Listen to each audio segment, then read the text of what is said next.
First అందరూ development లేదు లేదు అంటున్నారు. ఫస్ట్ డెవలప్మెంట్ లేదు అనే వాళ్ళకి ఒకటి చెప్తాను, సచివాలయాలు పెట్టాడు, 1,35,000 జాబులు ఇచ్చాడు. వాళ్ళకి ప్రజెంట్ పర్మనెంట్ అయ్యి 35,000 శాలరీ తీసుకుంటున్నారు.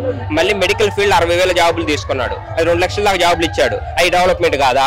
ఇంకోటి 17 మెడికల్ కాలేజీలు కడుతున్నాడు కదా, ఆల్రెడీ 5 కంప్లీట్ అయిపోయినాయి, ఇంకా 12 ఉన్నాయి, నెక్స్ట్ ఇయర్ కంప్లీట్ అయిపోతుంది. మెడికల్ కాలేజీలు కట్టడము, హాస్పిటల్ కట్టడం అది డెవలప్మెంట్ కిందకి రాదా?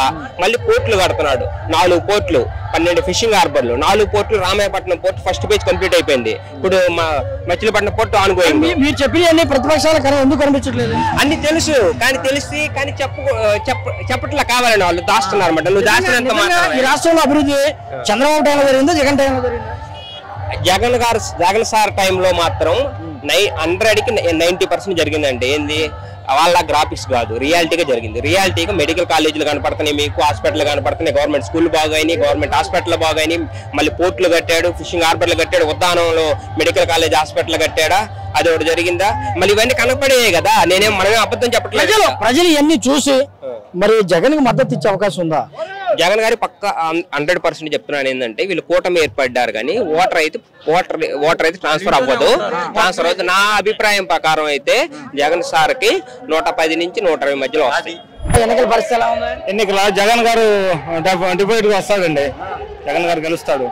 ముగ్గురు గెలిచారు కదా, వాళ్ళు ముగ్గురు కాదు 5-6 గెలిచినా ఇబ్బంది అయినా ఆయనకి, ఎందుకంటే ఆయన చేసిన పనులుండి మంచి పనులు చేశాడు కాబట్టి ఆయన గెలుస్తాడు. పెద్దోడు చంద్రబాబు నాయుడు ఉన్నాడు, ఆయన లేబర్కి ఏం చేయరా, పేదవాళ్ళకి ఏం చేయరా. ఇవాళ చెప్పుకోవడానికి ఏమీ లేదు ఆయన వెనకమాల. నేను ఒకటి చెప్పాను, ఇప్పుడు నీ మీద ఒకళ్ళ బయటకు వస్తే నువ్వు ఎలాగోలా ఫైట్ చేస్తావు. ఒక 2-3 వచ్చారు అనుకో, నువ్వు ఎలా చేయగలవు? నువ్వు ఎంతమంది వచ్చినా ఫైట్ కాదు, ఎంతమంది వచ్చినా ఇబ్బంది లేదు. ఎందుకంటే ఏ అనుమానం లేదు, జగన్ గారి మటుకే వాళ్ళు ఎంతమంది ఉన్నా ఎంతమంది ఆకమైనా జగన్ గారిని ఏం చేయలేదు. డెఫినెట్ గా గెలుస్తాడు, అనుమానం లేదు.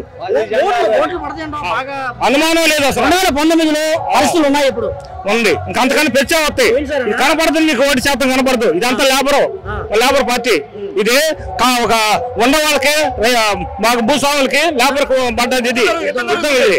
అంతేగాని ఇది కనపడదు. వాళ్ళు కనపడతారు, అదే పేదవాళ్ళకి పట్టణాలకి మధ్య పోటీ ఇది. అంతేగాని అందువల్ల మాకు ఇది జగన్ గారి మట్టుకి ఎలాంటి నష్టం లేదు. వీళ్ళు కనపడదు, 1% కనపడదు.